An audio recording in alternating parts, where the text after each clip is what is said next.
بعد فإن أصدق الحديث كتاب الله وخير الهدي هدي محمد صلى الله عليه وسلم وشر الأمور محدثاتها وكل محدثة بدعة وكل بدعة ضلالة وكل ضلالة في النار.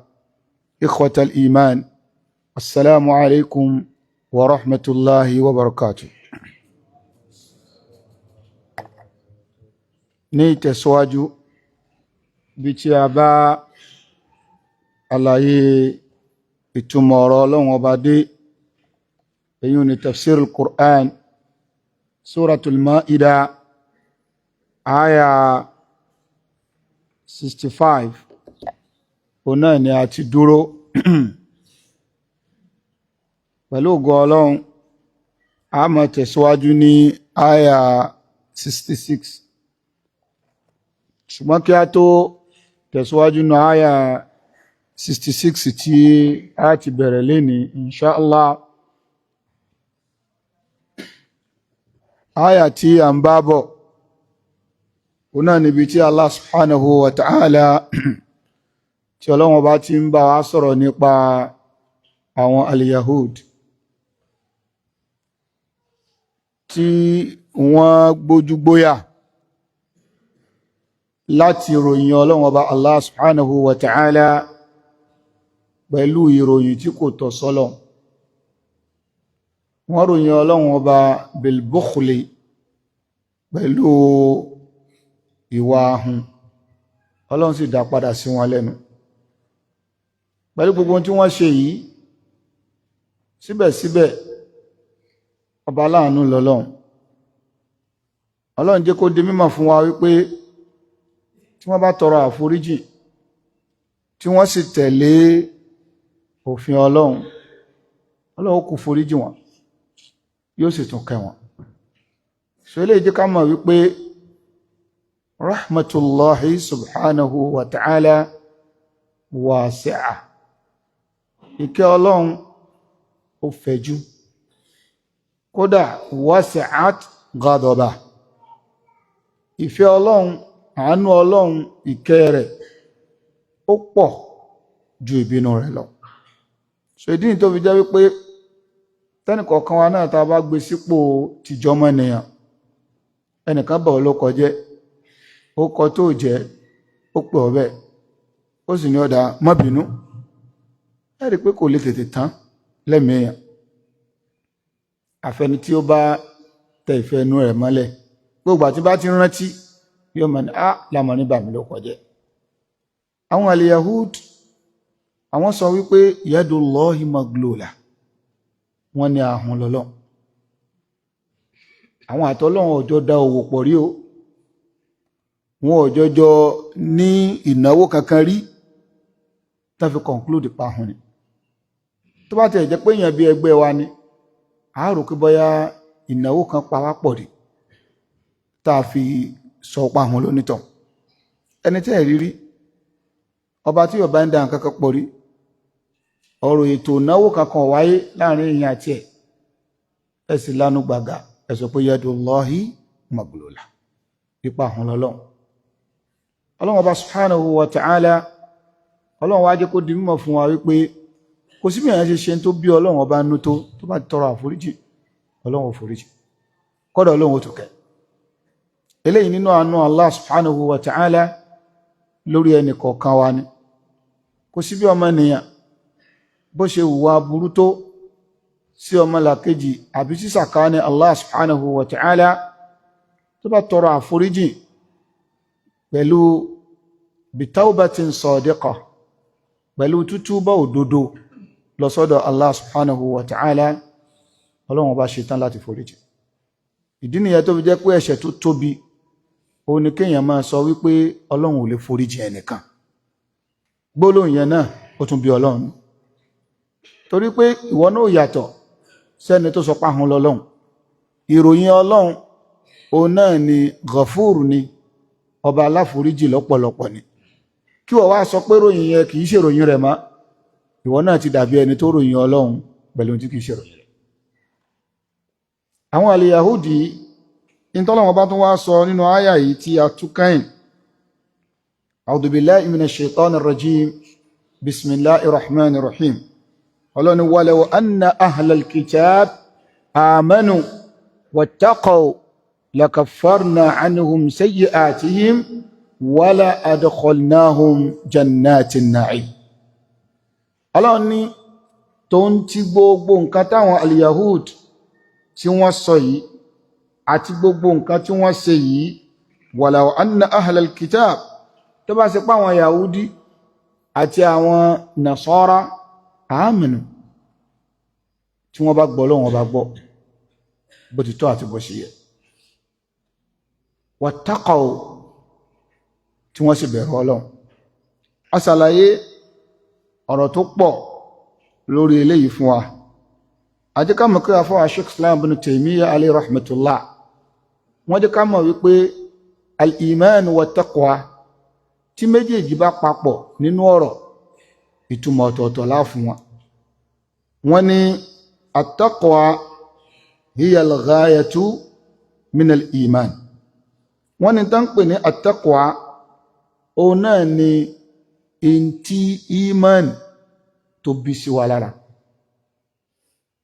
Tabala ní iman ní sí, reflection iman òun náà ni taqwa. Bákan náà at-taqwa yìí òun náà ló ń fuel iman, torí pé al-iman yazidu bit-ta'a wa yanqusu bil-ma'siyah. At-ta'a òun náà ni taqwa. Ìjíǹjẹ́ taqwa náà ni imtithalu awamirillah wa ijtinabu nawahi. Kéèyàn máa tẹ̀lé àṣẹ Ọlọ́run, kéèyàn ó sì jìnnà sí t'Ọlọ́run ọba ò fẹ́, ní tán pè ní taqwa ni. Taqwa yìí wá nìyí, òun ní máa jẹ́ kí máa ní èèyàn ó gbèrú sí. Tí taqwa bá ti wá ààyè nínú ìgbésí ayé èèyàn, kí máa ní èèyàn máa wá sílẹ̀. Béèyàn bá ṣe ń tẹ̀lé òfin Ọlọ́run sí,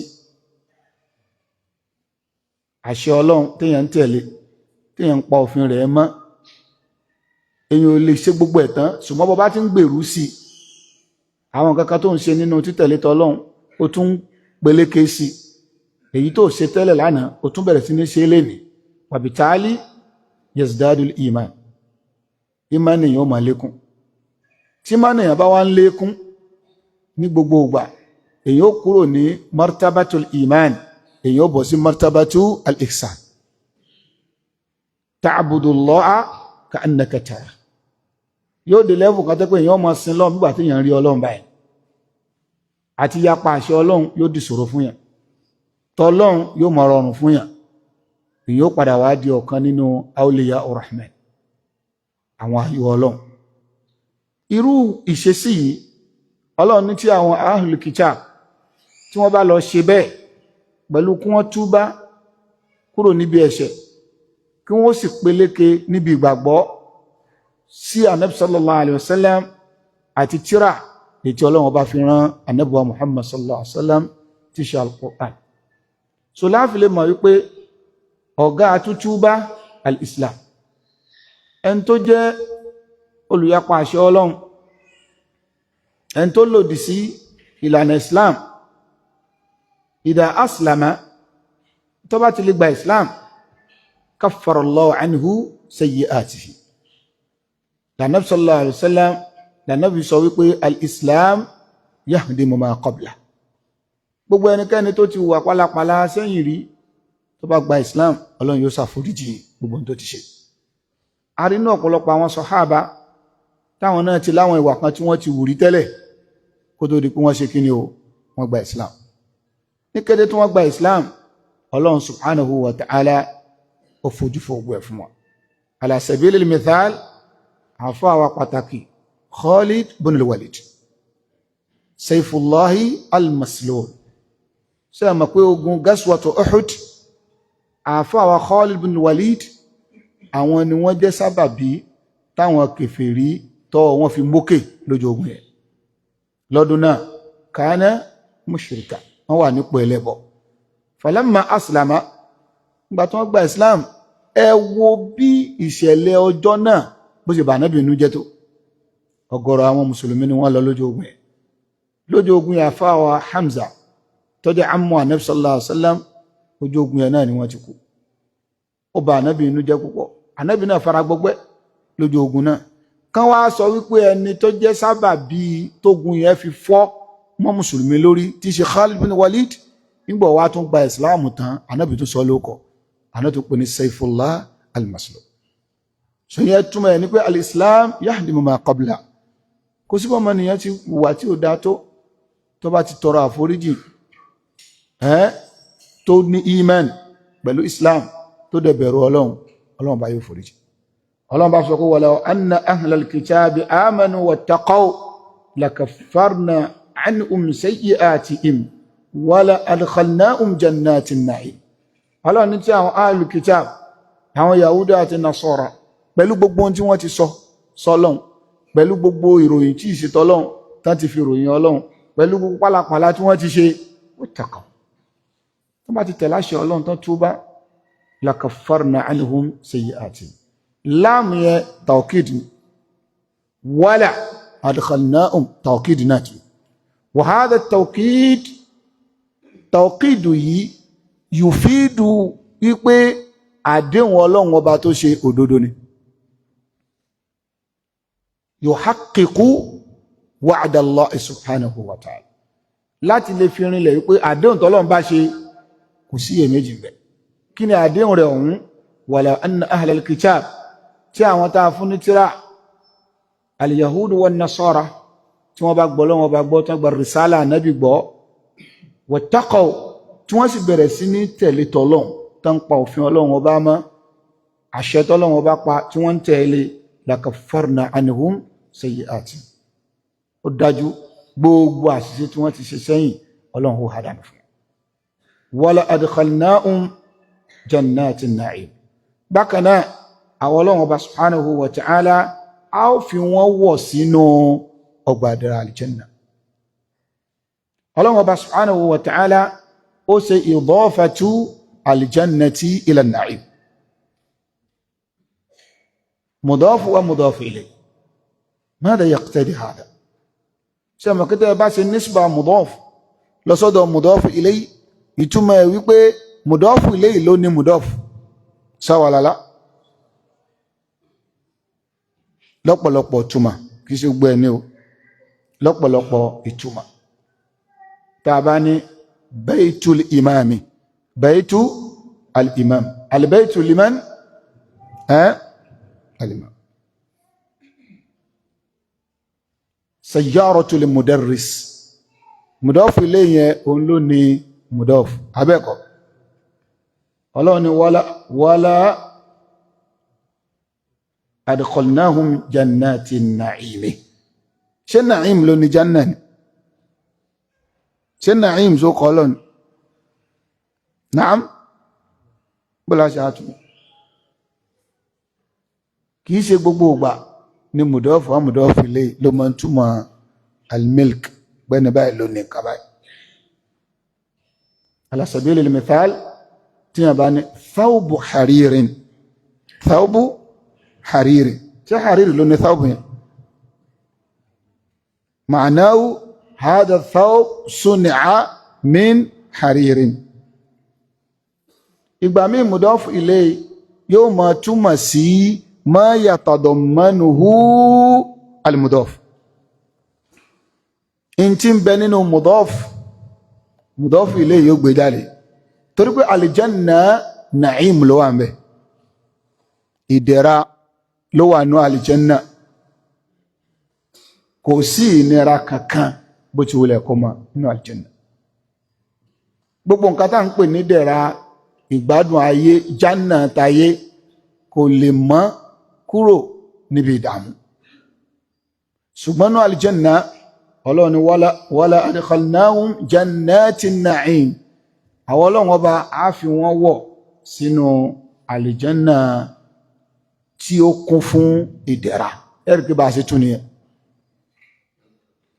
Nítorí ká sọ eléyìí ó ní wípé bí èèyàn bá ń kọ́ ẹ̀kọ́ èdè láti lè máa fẹ́ fi gbé àlàyé ṣẹ̀ríà kalẹ̀ tí ó kẹ́kọ̀ọ́ rẹ̀ lọ́dọ̀ àwọn olùmọ̀ nípa ṣẹ̀ríà tí ò jókòó kẹ́kọ̀ọ́ níwájú àwọn olùmọ̀ tí wọ́n nímọ̀ nípa àlámọ̀rí ọ̀rọ̀ ẹ̀sìn. Èèyàn lè jẹ́ professor lugha ṣùgbọ́n ìgbà tó bá ti fẹ́ dá sí àlámọ̀rí ọ̀rọ̀ ẹ̀sìn, àbó fẹ́ dá sí tafsirul Qur'an, àbó fẹ́ dá sí ọ̀rọ̀ al-aqida, kó gbìyànjú kí ó bọ̀wọ̀ fún àwọn tí wọ́n wà ní ojúpọ̀nà ìmọ̀ ṣẹ̀ríà. Nítorí ká sọ eléyìí, ó ní pé arákùnrin kan ó ní nínú orúkọ Ọlọ́run òun náà ni an-Na'im. Dẹ̀lílù rẹ̀ ni wípé jannati na'im, pé àlìjánà tó jẹ́ ti na'im, pé orúkọ ayé jannati láì an-Na'im, pé orúkọ Ọlọ́run òun náà lá. Kìí ṣe gbogbo ìgbà ni mùdọ́fù ilayhi ló máa ń túmọ̀ sí ẹni tó ní mùdọ́fù. Al-muhim, èyí tá a fẹ́ fẹ́rin lẹ́ ń bí òun náà ni wípé Ọlọ́run jẹ́ ká mọ bí àánú òun bó ṣe kẹnu tó, bó ṣe gbààyè tó. Ẹ wo gbogbo ìsọkúsọ táwọn al-kitab tí wọ́n sọ, wọ́n ló bímọ, wọ́n ní oníyà àti bẹ́ẹ̀ bẹ́ẹ̀ lọ. Àwọn al-Yahud, àwọn sọ pé yadullahi maglula, gbogbo tí wọ́n sọ ń pátá. Ọlọ́run walaw anna ahlal kitab amanu wattaqaw. Tá bá lọ gbọ́ lọ́n gbọ́ ni, tá sì bẹ̀rù Ọlọ́run.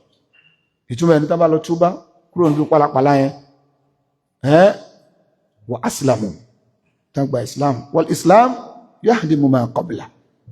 Tọ́lọ́n bá wá lè sọ eléyìí fún àwọn ahlul kitab, ìwọ tó wá jẹ́ mùsùlùmí, ẹ̀ṣẹ̀ wo ló rò pé ó ṣẹ̀ tọ́lọ́n ò lè forí jìn? Ṣé bó ń kírun, ó sì gbà pé Allah ọ̀kan ṣoṣo ni, ó sì gbà pé òṣìṣẹ́ ńlá Muhammad sallallahu alaihi wasallam òjíṣẹ́ Ọlọ́run ọba ní ṣe, àmọ́ ó mùmùràrà nínú ẹ̀ṣẹ̀, sahih, ó mùmùràrà nínú ẹ̀ṣẹ̀ lọ túbá. Tọ́lọ́run bá lè sọ ilé fáwọn al-kitab tí wọ́n ròyìn Ọlọ́run pẹ̀lú ròyìn tí ó tọ́ sí. Tọ́lọ́run sì sọ pé walaw anna ahlal kitab amanu wattaqaw lakaffarna anhum sayyi'atihim. Gbogbo tí wọ́n rí kí wọ́n sọ yẹn tán bá lè túbá, tán gbà tọ́lọ́run, Ọlọ́run ni á ha gbogbo àṣìṣe wọn dànù. Wala adkhalnahum jannati na'im. Kódà nínú ẹni tí ó wà lè jẹ́ náà ni wọ́n wà. Ọba tó tóbi lọ́lọ́run o. Wasi'at rahmatuhu ghadaba. Ìkẹ́ rẹ̀ ó pọ̀ ju ìbínú rẹ̀ lọ. So ó burú jáì kéèyàn wá sọ wípé Ọlọ́run ò lè forí jìn ọ́, ìwọ Ọlọ́run ò ní forí jìn ọ́. Ẹlẹ́ṣẹ̀ lẹ́ni tó ń sọ orúgbó ló ń bẹ̀. Torí pé inna Allaha ghafurur rahim. Ọlọ́run tún tẹ̀síwájú. Ọlọ́run ni walaw annahum aqamu at-tawrata wal-injil wa ma unzila ilayhim min rabbihim la akalu min fawqihim wa min tahti arjulihim minhum ummatun muqtasida wa kathirun minhum sa'a ma ya'malun.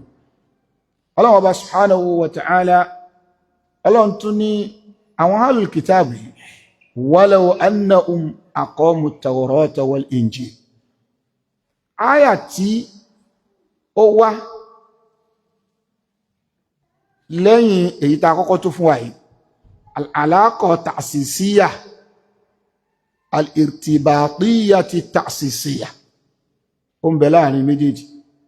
Ó fẹ́ dàbí tekrar, repetition, ṣùgbọ́n kìí ṣe repetition, ta'sis ni. Ọlọ́run tún fi ìtumọ̀ míì ó tún fi rinlẹ̀. Ló jẹ́ pé tọ́lọ́run bá sọ ọ̀rọ̀ kan níbì kan tó tún sọ ọ̀rọ̀ yẹn náà, ká má rò pé repetition ni. Tí a bá wo abala ọ̀rọ̀ kejì, a rí pé ìkejì tún gbé ìtumọ̀ míì sínú ìta àkọ́kọ́ lọ. Àkọ́kọ́ Ọlọ́run walaw anna ahlal kitabi amanu wattaqaw. Ìbá ṣe wípé àwọn tá a fún ní tírà tí wọ́n bá gbọ́ Ọlọ́run, tí wọ́n bá ní ìmánì ni, tí wọ́n sì bẹ̀rù Ọlọ́run. Èyí tó tẹ̀lé Ọlọ́run walaw annahum, ìbá ṣe annahum ay ya'ud ila ahlil kitab. Tó bá ṣe pé àwọn tá a fún ní tírà aqamu at-tawrata wal-injil. Ọlọ́run wá fi yẹn ṣe tafsiri amanu wattaqaw. Ìtumọ̀ tán bá gbọ́ Ọlọ́run bá gbọ́ tí wọ́n sì bẹ̀rù Ọlọ́run, ó náà ni kí wọ́n lo òfin tó wà nínú ìwé Ọlọ́run. Kò sí tí ń jẹ́ ìmánì, kò sí tí ń jẹ́ bẹ̀rù Ọlọ́run ju ká lo òfin Ọlọ́run ọba lọ. Ìtumọ̀ ẹ̀nìyàn. Nígbà ní àwọn mùsùlùmí àti àwọn onígbàgbọ́. Kí ló gbàgbọ́? Ìgbàgbọ́ ni wípé èèyàn lo òfin Ọlọ́run tí ń bẹ nínú ìwé Ọlọ́run, ní téèyàn fi di onígbàgbọ́, téèyàn fi di olùbẹ̀rù Ọlọ́run. Àwọn olùbẹ̀rù Ọlọ́run, ìbẹ̀rù Ọlọ́run, ṣé ká dárúkọ Ọlọ́run ọba kó máa gbọ̀n, ṣé túmọ̀ ẹ̀ nìyẹn? Rárá. At-taqwa imtithalu awamirillah wa ijtinabu nawahi. Ìtumọ̀ taqwa yẹn tọ́lọ̀ ní walaw annahum amanu wattaqaw lọ́lọ́run ọba tún fún wa ń bí pé walaw annahum aqamu at-tawrata wal injil wama unzila ilayhim min rabbihim.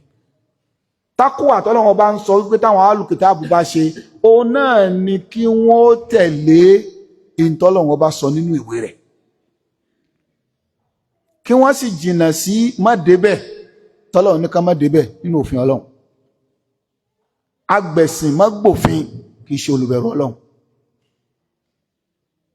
Káwọn alùkìtàbù máa sọ lẹ́nu wípé àwọn ò sí lábẹ́ òfin, abẹ́ grace làwọn wà, laysu muttaqin.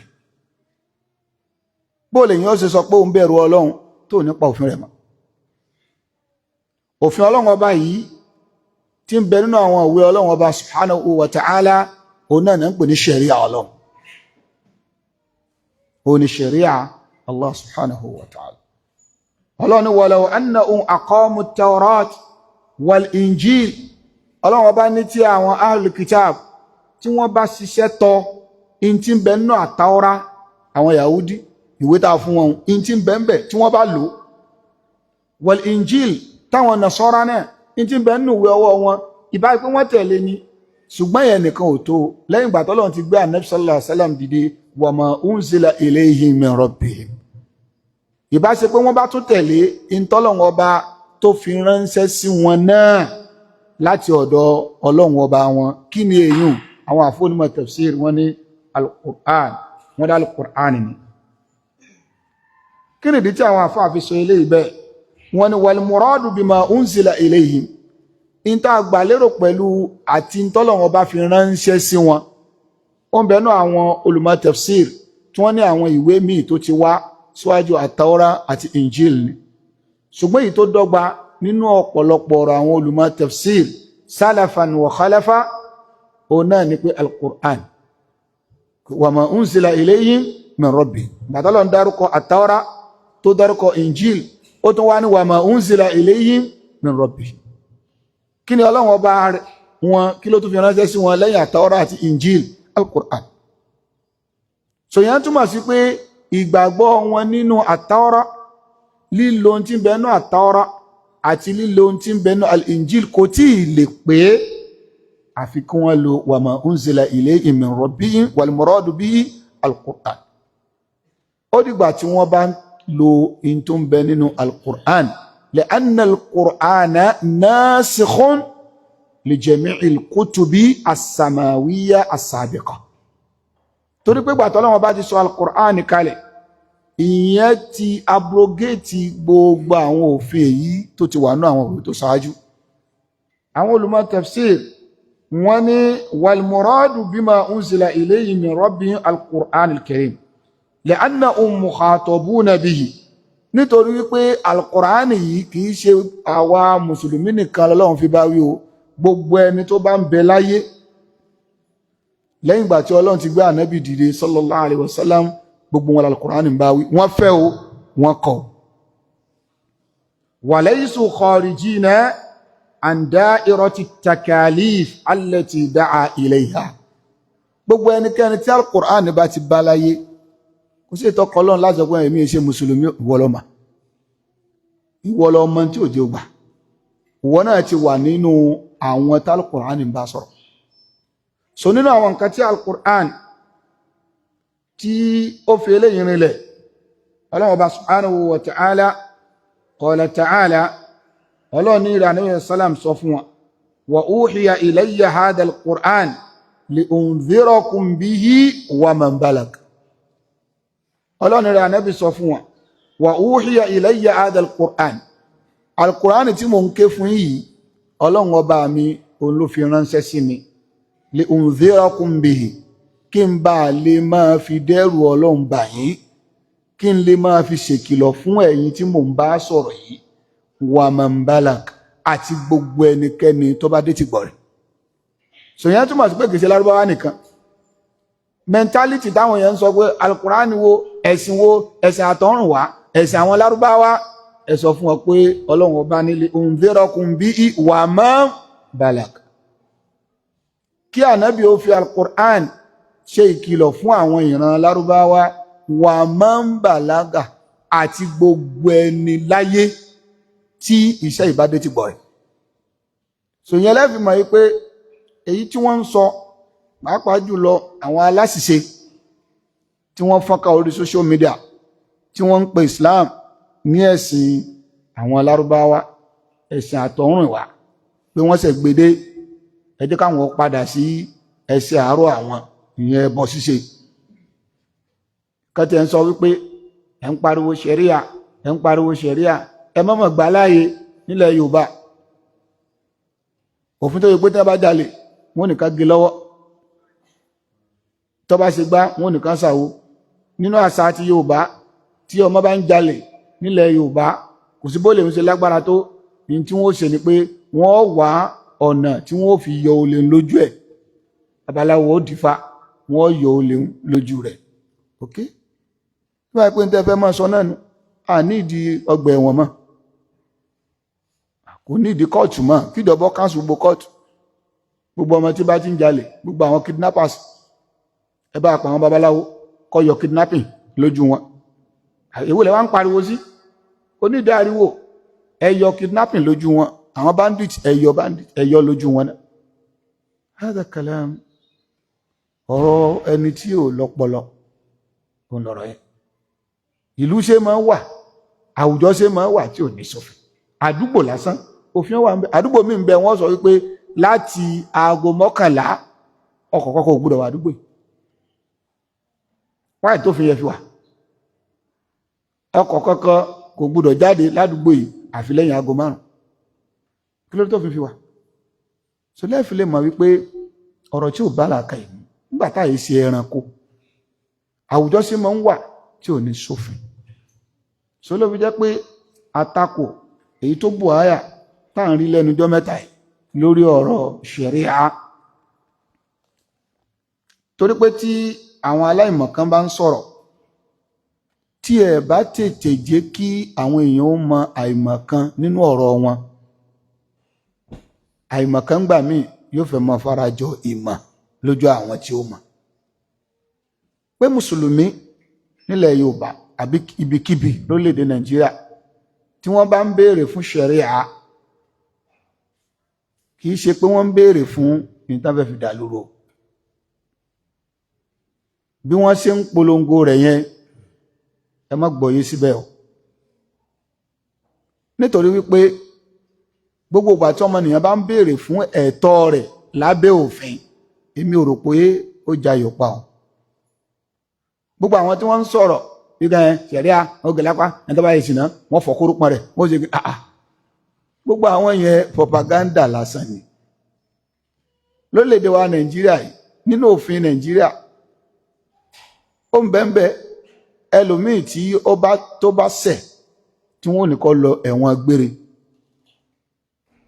ẹlòmíì ń bẹ wọ́n nìkan lọ áńgẹ̀ kan pa ṣùgbọ́n gbogbo àwọn òfin yìí kìí ṣe individual ní máa lo ìjọba ní òdájọ́ rẹ̀ tí a bá ń lo ṣẹ̀ríà láwùjọ wa fún mùsùlùmí nìkan àti fún ẹni tó bá nífẹ̀ẹ́ sí kán fi bóun dájọ́ kò bá má jẹ́ mùsùlùmí kí wọ́n tó lo òfin yẹn náà ìjọba ilé ẹjọ́ tó ga jù àwọn náà ni ó fọwọ́ sí wọ́n lè dájọ́ rẹ̀ fún ọ kó lọ sí court of appeal ló fi jẹ́ pé ṣẹ̀ríà náà ó ní court of appeal gbogbo táwọn ń sọ yìí àwọn tó bá nímọ̀ nínú àwọn aláìmọ̀kan yìí àwọn náà ò lè sọ bẹ́ẹ̀ ẹnìkan sọ̀rọ̀ àìmọ̀kan lẹ́njọ́ mẹ́ta wípé tí ẹ bá ṣe president Ọbásanjọ́ tó fààyè gba ṣẹ̀ríà ní Nàìjíríà lásìkò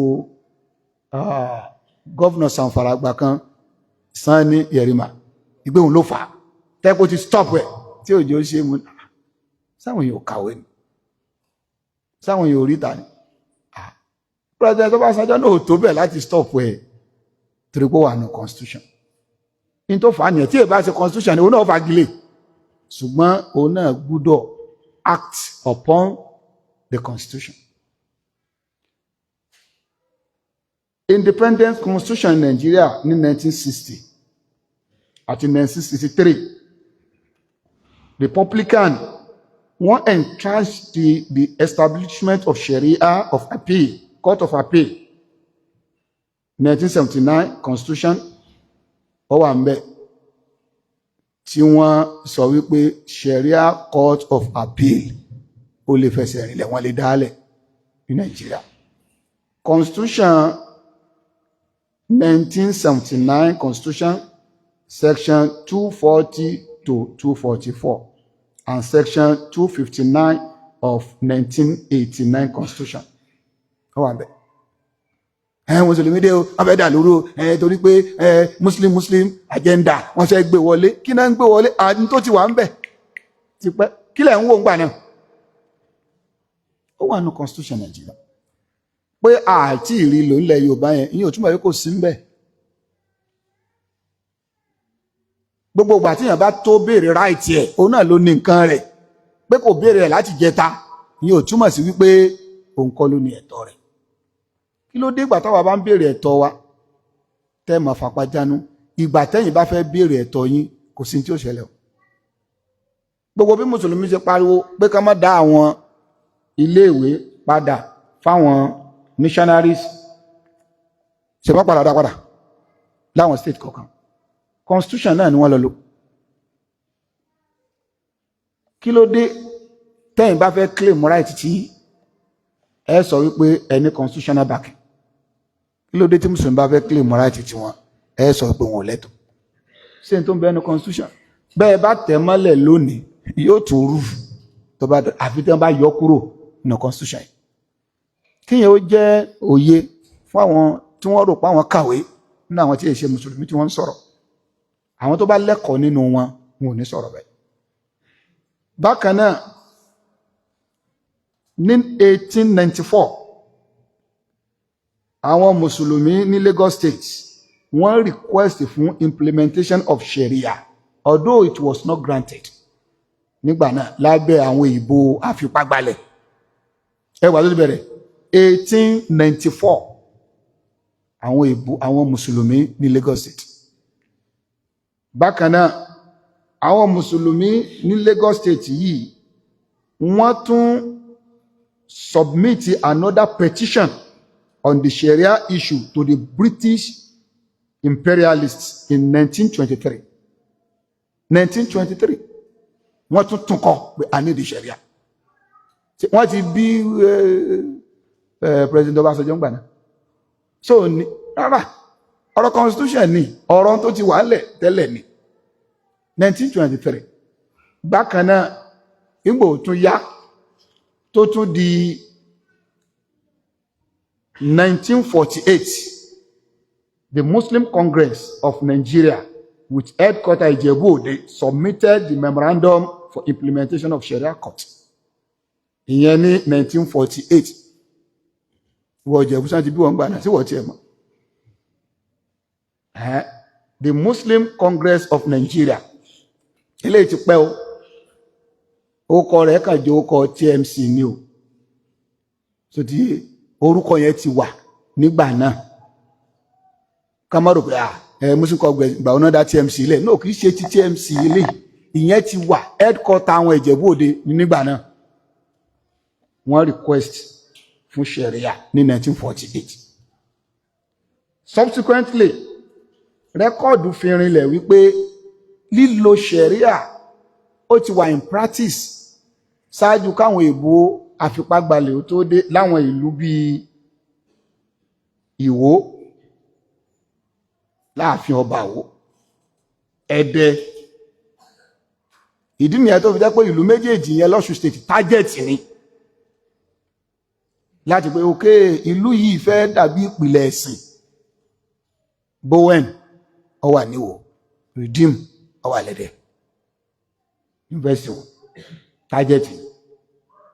Ẹ̀pẹ́ ibi náà ti lo Sharia rẹ̀, Ìkìrun, Àòṣì, Ìṣẹ́yìn, àtà Lagos State, Lagos gbogbo àwọn nǹkan yẹn tó bá mọ ìtàn ẹ má da ìtàn rú máa yà lójú. Bí ìgbà tó ṣe wípé àwọn èèyàn wá fẹ́ lo àsìkò ìjọba Tinubu láti lọ gbé into exist wa. Gbogbo àti èèyàn bá ń claim right rẹ̀ constitutionally èmi ò rí nǹkan tó burú bẹ̀.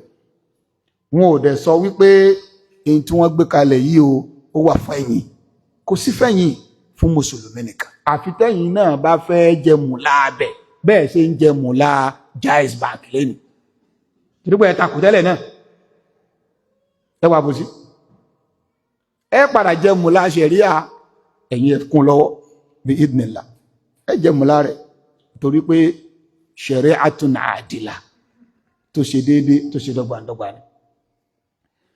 Eléyìí nìkan kọ́, bákan náà nínú àwọn ìlú tí wọ́n ti lò Tìmí Habibu Lágúnjú ní ìlú Ẹdẹ ní 1900 gbóǹgá owó ẹni tẹ́lẹ̀ sọ wọ́n ra wọ̀n rẹ̀ sọ́tí bá ńlá bàbá yín nígbà náà. Olúwo Muhammad Lámúyé 1906 ó wà níbẹ̀. Bákan náà ní 1948 àwọn mùsùlùmí ní ìlú Ìbàdàn àwọn náà demand fún Sharia court London colonial administration ní 1948 ní Ìbàdàn. So gbogbo àwọn nǹkan wọ̀nyí akànrà yà síbẹ̀ níwọ̀nba kí a fi lè pa àwọn tí wọ́n rò pa àwọn kàwé àwọn lajú tí wọ́n ń sọ àwọn tán rò pa àwọn kàwé là ń bá wí kì í sàwọn aláṣìṣe táwọn kan yàgbẹ́ lẹ́nu àwọn kọ́ làwọn sọ. Ṣùgbọ́n àwọn tí wọ́n já àwọn tán rò pa àwọn kàwé ẹ mọ́ pẹ̀lú ọ̀pọ̀ ìjì bẹ́ẹ̀ bá tiẹ̀ fẹ́ sọ̀rọ̀ ẹ sọ̀rọ̀ lọ́nà míì tí ò ní dọ̀tí integrity yìí. Ṣùgbọ́n anything tó bá ti jẹ́ constitutional right ó ṣòro sọ pé ẹ má ṣe o, ó ṣòro sọ bẹ́ẹ̀ o. So ẹ kàn béèrè wípé ọ̀nà wo ni bóò ni ṣẹ̀ríà yẹn bóò ló ṣe jẹ́ bóò ni wọ́n ṣe implement ẹ̀. University Nigeria wọ́n ṣe ṣẹ̀ríà law iṣẹ́ tẹ́ ẹ ṣe pọ̀ gbogbo school tí wọ́n ti ń ṣe ṣẹ̀ríà law yẹn ẹnìkan close àwọn department yẹn. Combined law kò sí ti jẹ́ combined law Sharia law and common law ló ń jẹ́ bẹ́ẹ̀ tí ò bá sínú constitution wa sí wọ́n allow abẹ́ ẹ̀ kí ìsara ni nítorí yẹ kẹ́ ẹ stop pọ̀ Sharia law nìkan wọ́n ń ṣe ní bí UK ní Kano. Combined law kò sí ti jẹ́ combined law wọn ò fẹ́ làmọ́lẹ̀ ní Sharia law and common law ní University of Ilorin ó wà ń bẹ̀. Bọ́ bá lọ yunifásitì míì náà tó bá ṣe law common law o lè specialize lérí Sharia law ní masters and PhD. Abẹ́ mọ̀ pé law náà fẹ̀jú we have Sharia law international law industrial law gbogbo oríṣiríṣi nǹkan yẹn wà kí ló dé tẹ̀ ń ṣe bí ẹ tí ò ṣe aláìmọ̀kan bí aláìmọ̀kan. Àwọn tó bá lajú wọn ò lè máa sọ̀rọ̀ báyìí. Go to UK United Kingdom wọ́n ní Sharia law court tó wà in operation lọ síbẹ̀ ó wà ń bẹ̀ ṣe bíbi tí wọ́n ti mú wa láti gbalẹ̀ wa náà níbẹ̀ because àwọn respect fundamental human rights wọ́n respect so lè tó ń túmọ̀ sí wípé Yorùbá ní ọ̀tá ẹni kì í pòdù ọ̀yà ẹni tá a bá fẹ́ sọ lóókọ tí ò dá tó bá ṣe dáadáa gan ahọ́n àìdá ni wọ́n fi máa sọ. Nínú àṣà wa ńlẹ̀ Yorùbá ti mọ tí ń jẹ́ ṣẹ̀ríyà ṣáájú kan tó bíyà láyà àwọn tó ń sọ kátàkátà lórí social media yìí. Ìtẹ̀yàn sì fi máa ń mọ̀ wípé ìṣesí kan ti pẹ́ nínú ìran kan yóò reflect nínú èdè wọn. Ẹ jẹ́ ká padà sínú linguistic source. Yorùbá ó sọ wípé ẹ dá ṣẹ̀ríyà fún un.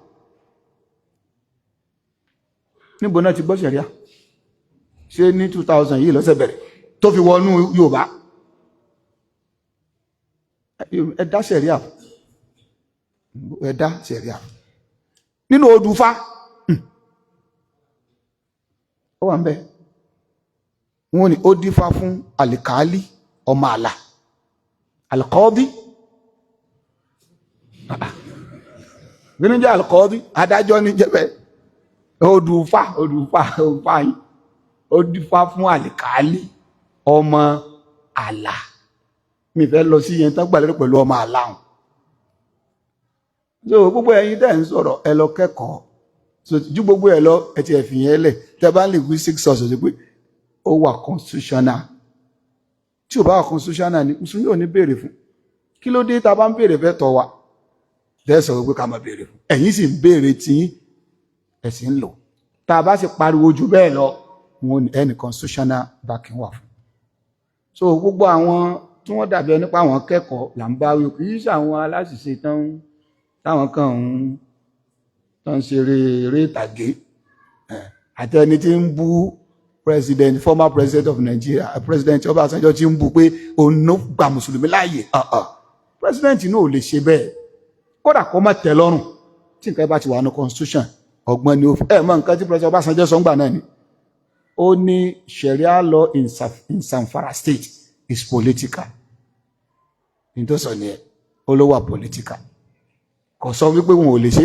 so stop wọn ó ló wà political so lè tó ń túmọ̀ sí wípé kìí ṣe pé òun ló gbé wọlé rárá ó ti wà nínú constitution so táwọn èèyàn bá ń claim pé àwọn nídìí Sharia wọn ò ṣe tí kìí ṣe ẹ̀tọ́ wọn ò béèrè fún tí èsì ẹ̀tọ́ wọn ọlọ́run bá tí ọlá rẹ̀ ga ọlọ́run wá kulẹ̀ sọ fún anú al-Qur'an pé kí ní ń ṣẹ̀yìn Yahudi àti Nasara ọlọ́run ní walaw annahum aqamu at-Tawrata wal-Injil tó bá ṣe wípé ẹ lo tí ń bẹnu àtàwọ́rá òfin ibẹ̀ wal-Injil tí ń bẹnu Injil wa ma unzila ilayhim min rabbihim ìbá ṣe wípé tí ń bẹnu al-Qur'an ní òfin rẹ̀ yíya lo Sharia ọlọ́run ni la akalu min fawqihim wa min tahti arjulihim ayé ò bá máa dá ọ ọlọ́run ni ẹ bá máa jẹ ẹ bá máa mu min fawqihim láti sánmà òjò ọmọ ọrọ̀ àlùbáríkà ó máa sọ̀kalẹ̀ wa min tahti arjulihim bẹ́ẹ̀ bá kí nǹkan bọ́lẹ̀ nǹkan ó máa wù dáadáa àwọn àfáà kan wá sọ pé ìtumọ̀ rẹ̀ ni pé ta'mimu rahma wal ghina wath thara war raha ọkàn ó balẹ̀ nínú ìlú ìfàyàbalẹ̀ ó wà eku ó dùn bí eku ẹyẹ ó dùn bí ẹyẹ èyí tẹ́ eku ń dún bí èèyàn lásìkò tá a wà yìí tẹ́yẹ ń dún bí erin àìlò Sharia ọlọ́nà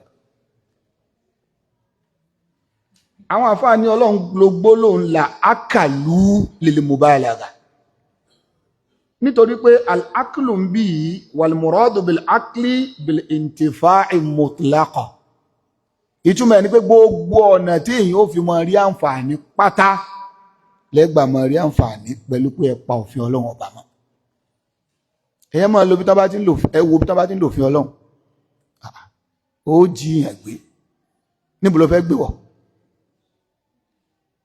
níbo ló fẹ́ gbé wọ̀ òfin ọlọ́run mú olórí ó sì mú ẹlẹ́bù àlàáfíà ó wà ìfọ̀kànbalẹ̀ ó wà gbẹ̀yìn ọ̀bá tí ìyẹ yín ṣe bí bẹ́ẹ̀ ṣe tako Jaiz Bank náà nìyẹn ìgbó délẹ̀ tán ẹ̀yin lẹ̀ ń jẹun lára ẹ̀ pọ̀ jù báyìí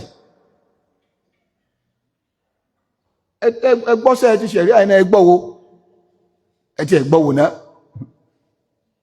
ó dájú pé ẹ̀yin lẹ́ padà mọ́ pariwo stéètì tí ọba ti dé ẹ̀yin gan lẹ́mọ̀ ẹja fún bí idinla ẹ ṣe sùúrù tó bá ń gbóná lára yín ẹ bomi wọn so ti ẹ padà jẹun lára ẹ bí idinla ẹja ọlọ́run ọba ní la akalu min fawqihim wa min tahti arjulihim ìbá ṣe wípé wọ́n lo ohun tí ń bẹ nínú òfin ìwé ọlọ́run tí ń bẹ lọ́wọ́ wọn àtàwọ́rá ni àti Injil ni wa ma unzila ilayhim min rabbihim àti tí ọlọ́run ọba subhanahu wa ta'ala tó fi ránṣẹ́ sí wọn láti ṣe al-Qur'an fún Ibn Kathir alayhi rahmatullah wọn ayé law annahu amilu bima fil kutubi allati bi aydihim anil anbiya tó bá yẹ pé wọ́n lo àwọn ìwé tí ń bẹ lọ́wọ́ wọn ìtọ́lọ̀ fi ránṣẹ́ sí wọn nípasẹ̀ àwọn ànábì ọlọ́run ni àtọ́rà àti Injil àtàwọn èyí tó ti ṣáájú ala ma hiya alayhi min ghairi tahrifin wala tabdilin wala taghyir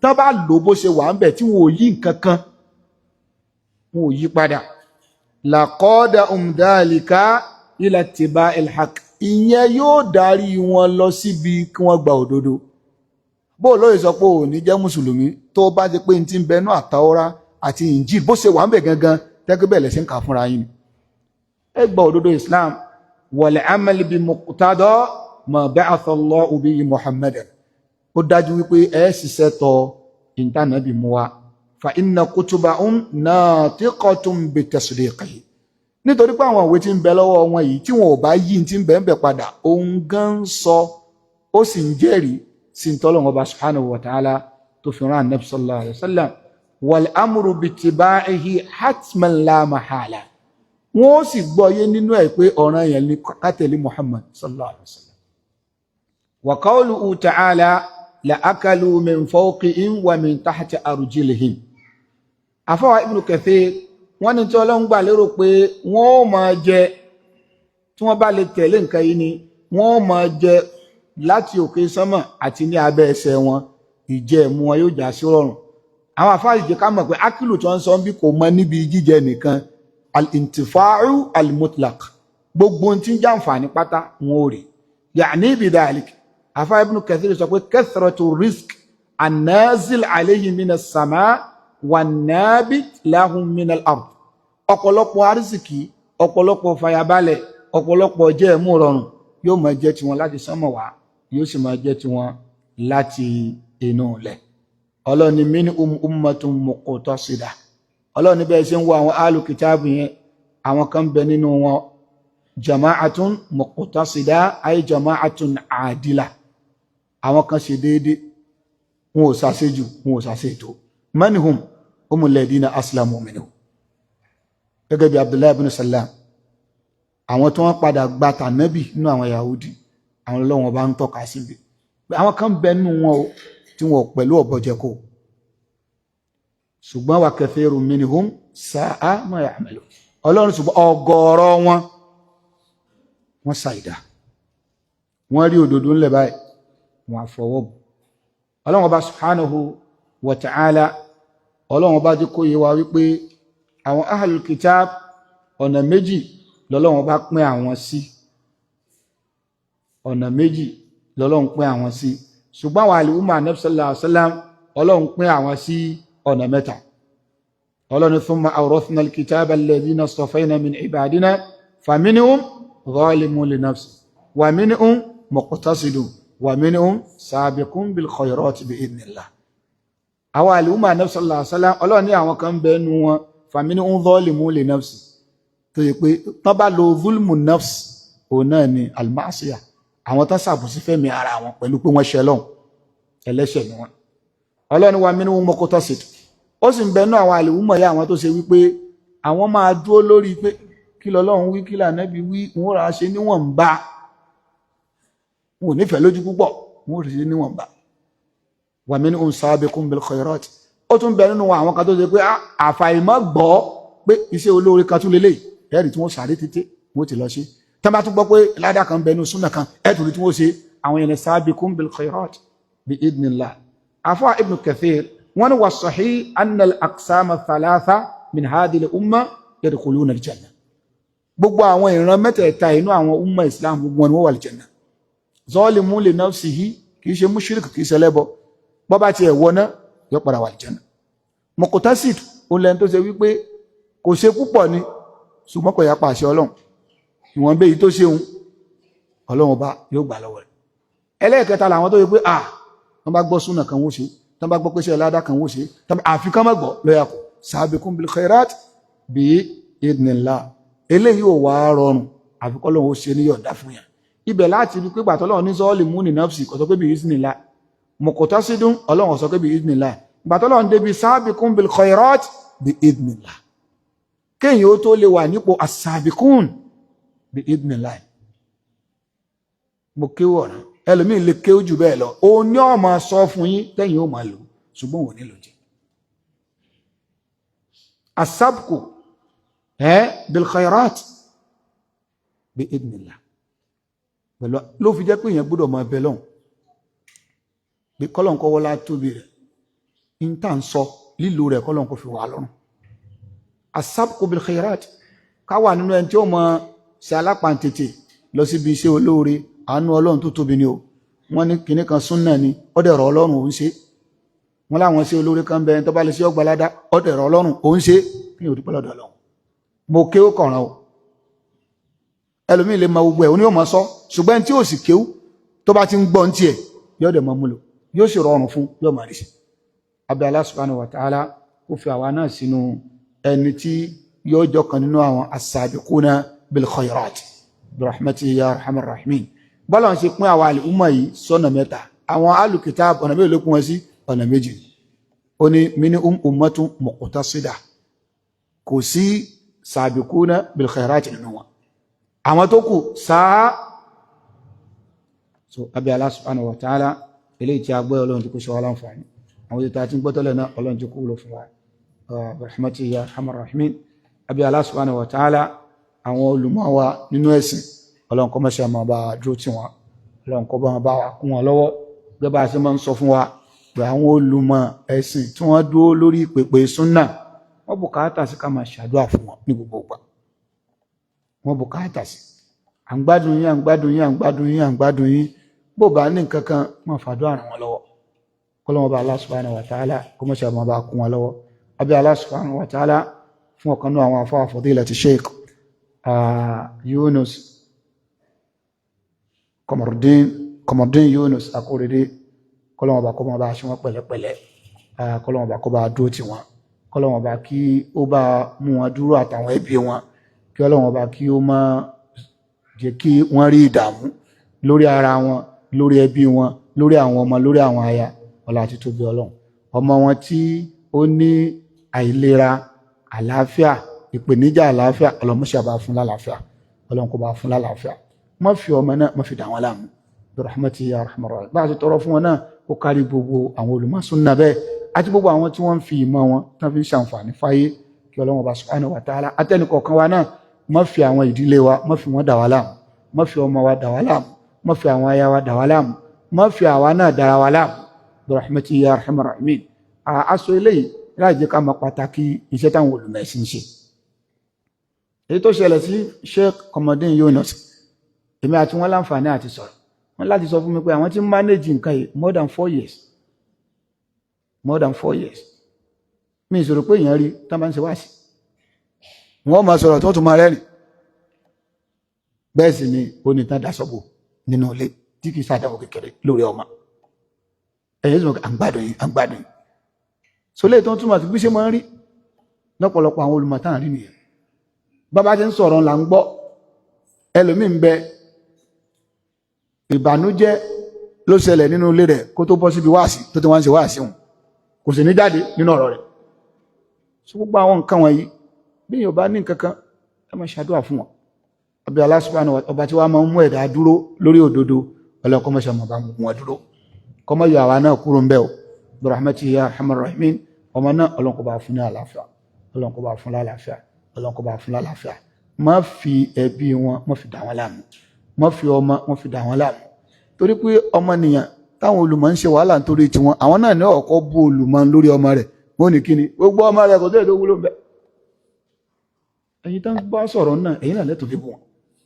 So abẹ́ Allah subhanahu wa ta'ala kó má ṣe Allah àwọn olùmọ̀ wa min shamatatil a'da níbi yẹ̀yẹ́ ọ̀tá bi rahmatihi ya arhamar rahimin. Bá a ṣe wá ṣàdúrà yẹn fún wọn náà kó má ṣe kárí gbogbo wa náà, kọ́lọ́wọ́n bá kó ṣàánú wa kó fi wá láyà balẹ̀, kó má jẹ́ kárí dààmú, kó má jẹ́ kárí nira lórí ara wa, lórí ẹbí wa, lórí àwọn ọmọ wa, lórí al-umma Islam lápapọ̀ bi rahmatihi ya arhamar rahimin. Àsìbí Allah subhanahu wa ta'ala gbogbo àwọn tí wọ́n dìde sọ̀rọ̀ yìí lọ́nà àbọ́nàmí, kọ́lọ́wọ́n bá kó bá san wọ́n lẹ́san dáadáa, kọ́lọ́wọ́n kó má dùtù ti àwọn náà, kọ́lọ́wọ́n bá kí ó má jẹ́ kún orí ìdààmú lórí àlámọ̀rí ìgbésí ayé tiwọn náà bi rahmatihi ya arhamar rahimin. Wa sallallahu wa sallama ala nabiyyina Muhammadin sallallahu alaihi wa sallam wa ala alihi wa sahbihi wa sallama taslima. Subhanakallahumma wa bihamdik ashhadu an la ilaha illa ant astaghfiruka wa atubu ilayk. Wassalamu alaikum wa rahmatullahi wa barakatuh.